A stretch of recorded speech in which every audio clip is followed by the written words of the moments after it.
Starlink just cut residential prices and they made the dish free. But if you're an RVer or a snowbird with a Starlink Mini, they just jacked your costs up.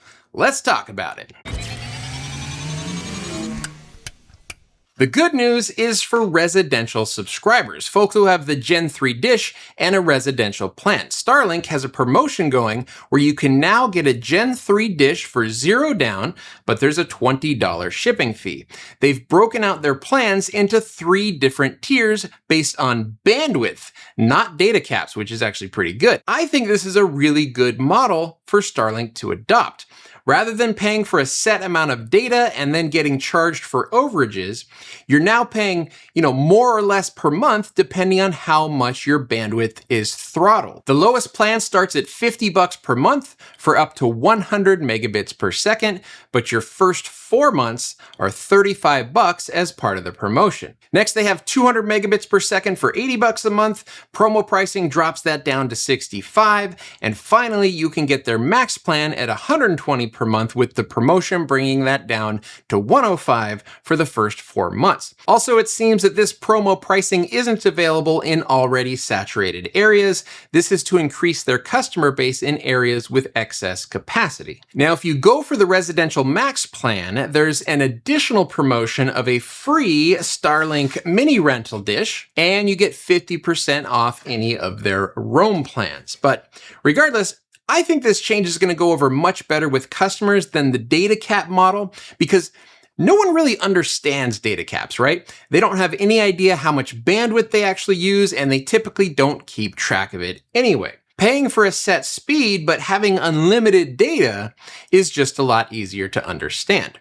Now, when it comes to the hardware, they've now switched to a monthly recurring rental model, but it seems that the monthly recurring price for the dish is $0 in perpetuity. Now, if you cancel service, they do ask that you return the dish in good condition within 30 days, and if you don't, they're going to bill you full price for that dish. You can also opt to just purchase the dish outright at any time, but honestly, I don't really see why you do that when renting it is free. So that is great news for fixed residential deployments. And if you're a small business, I think $50 a month for 100 megabits worth of Starlink is an excellent plan for backup or redundant internet. But these 4-month discounted plans are only good through the end of April. So if you want to take advantage of the discounts, you've got to act now.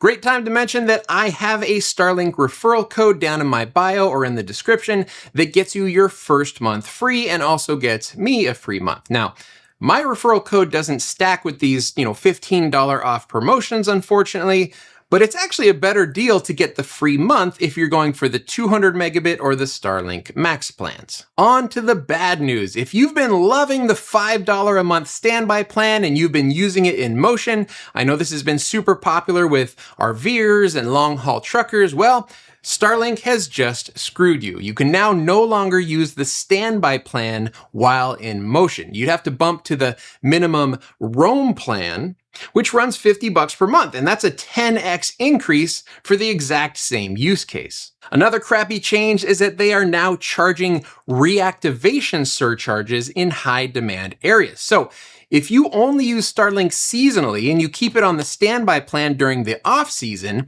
when you go to reactivate that dish, depending on your area, you could get a $100 to $1,500 charge. So definitely check into those fees before you put your dish on standby for the season. These same surcharges also apply if you move your service address to a new location. And finally, it's worth mentioning that Starlink has changed their prices and plans more than 15 times in the past 2 years. So there's no guarantee that any of these promotions, plans, or pricing are going to be the same in a few months. That's the latest on the Starlink promotions. Let me know what you think down in the comments, and we'll see you in the next video.